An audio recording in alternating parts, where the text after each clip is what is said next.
Dear students, welcome to our channel. Today we will study worksheet number 68, class 9 science. Topic है स्थितिज ऊर्जा. स्थितिज ऊर्जा अथवा पोटेंशियल एनर्जी. जिज्ञासा दीदी खींचे हुए रबड़ या धनुष की खींची हुई डोरी में किस प्रकार की ऊर्जा होती है. जिज्ञासा बताते ज्ञान इसमें एक अलग प्रकार की ऊर्जा होती है जिसे स्थितिज ऊर्जा कहा जाता है. किसी वस्तु में उसकी आकृति या स्थिति के कारण उपस्थित ऊर्जा को स्थितिज ऊर्जा कहा जाता है. ठहरी हुई अवस्था में स्थितिज ऊर्जा पाई जाती है.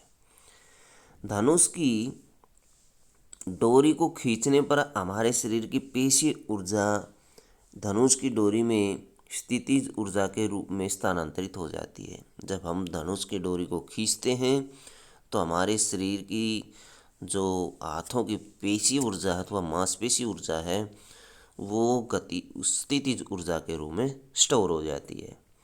तीर को छोड़ने पर यही जो ऊर्जा होती है वो गतिज ऊर्जा में परिवर्तित हो जाती है. ये वाले चित्र में आप देख सकते हैं सेकंड वाले में.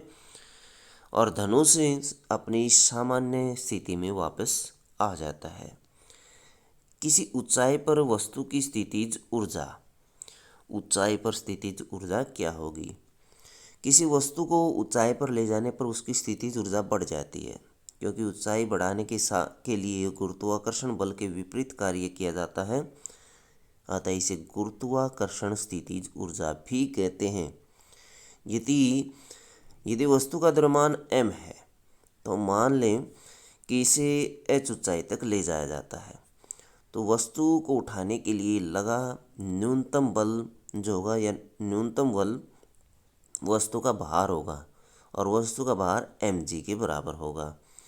अतः वस्तु पर किया गया कार्य उसकी स्थितिज ऊर्जा के बराबर होगा. वस्तु पर किया गया जो कार्य है वो W बराबर बल गुणा विस्थापन होगा. और यहाँ पर विस्थापन क्या है, ऊंचाई है, और बल हमारे पास mg है, विस्थापन h है. तो गुरुत्वाकर्षण स्थितिज ऊर्जा क्या हो जाएगी, EP बराबर mgh. अब देखिए यहाँ पर EP लिया गया है, E एनर्जी के लिए लिया गया है और P का मतलब पोटेंशियल एनर्जी. तो पोटेंशियल एनर्जी का जो पहला अक्षर है उसको लिया गया है. पोटेंशियल एनर्जी का पहला अक्षर P. EP पोटेंशियल एनर्जी बराबर mgh. स्थितिज ऊर्जा का मात्रक भी जूल होता है. इसका मात्रक भी जूल होता है. किसी वस्तु की स्थितिज ऊर्जा केवल उसकी ऊंचाई पर ही निर्भर करती है, चाहे वह किसी भी पथ से उस ऊंचाई पर पहुंची हो. ये पहुंची है, जैसे हम लेते हैं एक सीधे पथ से ये सीधे पथ से ले लिया हमने और ये टेढ़े मेढ़े पथ से ऐसे ले लिया. केवल ये ऊंचाई पर निर्भर करेगी. नीचे की ओर गिरने वाली वस्तु लगातार त्वरित होती है क्योंकि इसकी स्थितिज ऊर्जा लगातार गतिज ऊर्जा में बदलती चली जाती है. नीचे पहुंचने तक वस्तु की पूरी स्थितिज ऊर्जा गतिज ऊर्जा में परिवर्तित हो जाती है.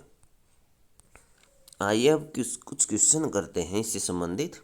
उदाहरण नंबर 1 है 2 kg द्रव्यमान की एक वस्तु को पहले 5 मीटर और फिर 10 मीटर की ऊंचाई तक ले जाया जाता है. दोनों स्थिति में वस्तु की गुरुत्वाकर्षण स्थितिज ऊर्जा में अंतर निकालिए.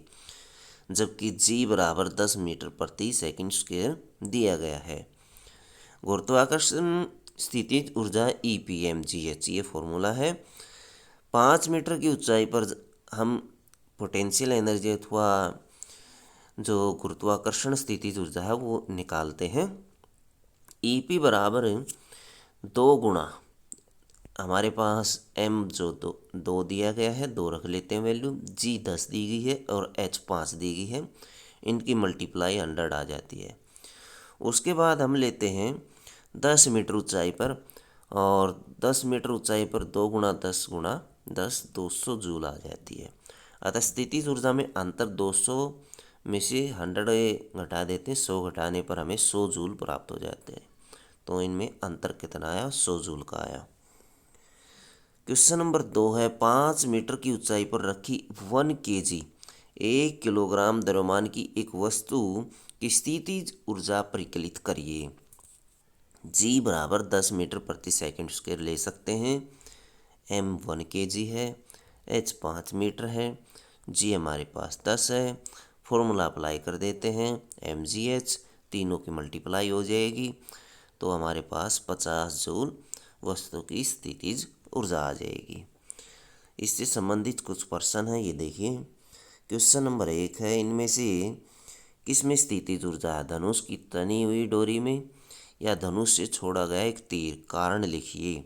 तो पहला ये है धनुष की तनी हुई डोरी में, क्योंकि स्थितिज ऊर्जा उसकी स्थिति के कारण होती है, इसमें स्थितिज ऊर्जा है। जबकि धनुष से छोड़ा गया तीर, इसमें गतिज ऊर्जा है, क्योंकि इसमें तीर जब छोड़ा जाता है तो पेशीय ऊर्जा होती है वो उस गतिज ऊर्जा में परिवर्तित हो जाती है। अब क्वेश्चन नंबर 2 है, h ऊंचाई पर रखी एक वस्तु की स्थितिज ऊर्जा सूत्र की गणना करिए। तो इसका जो सूत्र होगा वो mgh होगा, mgh होगा। mgh ये आप लिख सकते हैं, m द्रव्यमान की कोई वस्तु है तो उसके लिए आप सूत्र परिकलित कर सकते हैं, ये पूरा का पूरा आप कर सकते हैं। ऊंचाई पर स्थित ऊर्जा ये आप पूरा इसमें निकाल सकते हैं, तो इसमें ये निकल कर के आएगा लास्ट में। तो ये यहाँ तक आप कर सकते हैं, इसको सूत्र परिकलित करना है तो।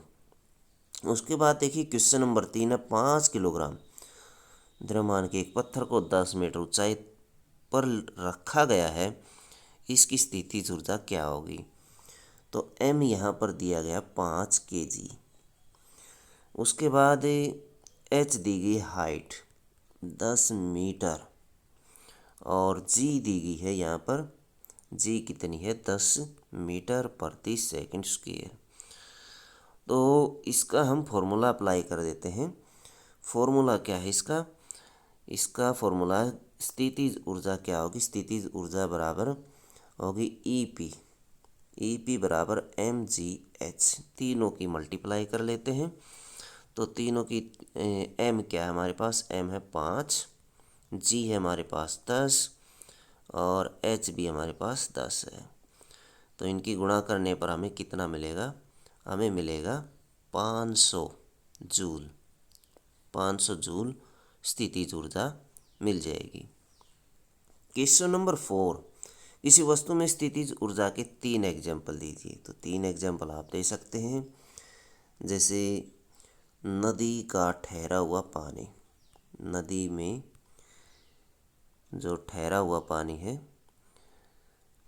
नदी का पानी आप लिख सकते हैं या नदी का ठहरा हुआ पानी, नदी का पानी। दूसरा एग्जाम्पल लिख सकते हैं, गैराज में खड़ी कार। गैराज में खड़ी कार। रुकी हुई बॉल आप लिख सकते हैं। एग्जाम्पल नंबर 3, रुकी हुई बॉल। और भी आप बहुत सारे एग्जाम्पल इसके लिए लिख सकते हैं। तो बच्चों ये थी आपकी साइंस की वर्कशीट। वीडियो अच्छी लगी तो लाइक करें, हमारे चैनल को सब्सक्राइब करें।